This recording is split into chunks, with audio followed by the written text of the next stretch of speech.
আমরা বারবার বলছি, যেই জুলাই বিপ্লবের উপর ভিত্তি করে ক্ষমতার মসনদে বসেছেন, সেই জুলাই বিপ্লবের সঙ্গে যদি গাদ্দারি করেন, ক্ষমতার মসনদে থাকবার কোনো অধিকার আপনাদের থাকবে না।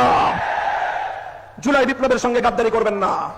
দোহাই লাগে, আপনাদের প্রথমে পায়ে ধরে বলবো, তারপরে হাতে ধরে বলবো। যদি পায়ে ধরে হাতে ধরে বললে কথা না শুনেন, ঘাট ধরতে আমাদের এতটুকু হাত কেটে উঠবে না।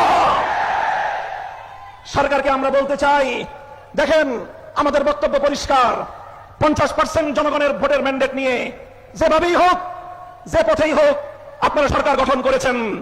50% জনগণের সংসদ নির্বাচনে ভোট প্রদানের যে মর্যাদা এবং সম্মান রয়েছে, গণভোটে প্রায় 70% মানুষ যে হ্যাঁ ভোটে ভোট প্রদান করলো, সেই 70% মানুষের ভোটাধিকার নিয়ে যদি ছিনিমিনি খেলতে চান, ইতিহাস স্মরণ করিয়ে দিতে চাই আমি আপনাদেরকে। 1970-এর জাতীয় নির্বাচনের গণরায়ের সঙ্গে বিশ্বাসঘাতকতা করেছিল পশ্চিম পাকিস্তানিরা। পরিণামে মুক্তিযুদ্ধকে তাদের ফেস করতে হয়েছিল এবং বাংলার মানুষ মুক্তিযুদ্ধের মাধ্যমে স্বাধীনতা ছিনিয়ে এনেছিল। স্বৈরাচারী ফ্যাসিবাদী শেখ হাসিনা 2014 সালে বিনা ভোটের সরকার, 18 সালে রাতের ভোটের সরকার, 24 সালে আমির আমির সরকারের মাধ্যমে জনগণের ভোটাধিকার কেড়ে নেওয়ার চেষ্টা করেছিল। 24 জুলাই বিপ্লবের মাধ্যমে শুধু ক্ষমতার মসনদ নয়, বাংলার সীমানা থেকে সে ওপরে পড়ে গিয়ে পড়েছে। আপনাদেরকে বলতে চাই, 70% জনগণের এই ম্যান্ডেটের সঙ্গে যদি আপনারা বিশ্বাসঘাতকতার এই ধারা অব্যাহত রাখেন, আপনাদের পরিণাম পশ্চিম পাকিস্তানি স্বৈরগোষ্ঠী এবং শেখ হাসিনার চেয়ে ভিন্ন কিছু হওয়ার কথা নয়। আপনারা গণভোটের রায়টা কার্যকর করেন, ভালো হবে আপনাদের। দেশের মানুষকে সম্মান দেখান।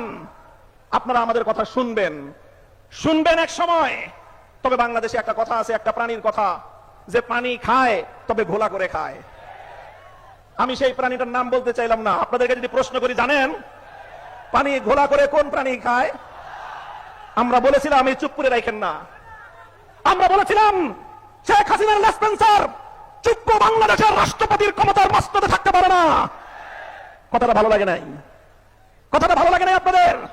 আজ যখন সে রাষ্ট্রপতির মসনদে বসে আপনাদেরকে ছবল মারতে উদ্যত হয়েছে, তখন স্পিকারকে 24 ঘন্টার নোটিশে হাসপাতাল থেকে ডেকে এনে সেই চুপ্পুকে আপনারা বিদায় করলেন। সেই তো পানি খেলেন, সেই তো জলটা খেলেন, ঘোলা করার পরে খেলেন। এখনো বলছি, গণভোটের গণরায় মেনে নিন, জুলাই সনদ অক্ষরে অক্ষরে বাস্তবায়ন করুন। জনগণ যেভাবে হ্যাঁ ভোটে ম্যান্ডেট প্রদান করে জুলাই সনদ বাস্তবায়নের জন্য সংবিধান সংস্কার পরিষদ গঠনের যে ম্যান্ডেট দিয়েছে, সেই সংবিধান সংস্কার পরিষদ গঠন করুন, অন্যথায় রাজপথে আপনাদেরকে মোকাবেলা করব ইনশাআল্লাহ। আমাদের এই আন্দোলন জুলাই বিপ্লবের স্বপ্ন পূরণের আন্দোলন।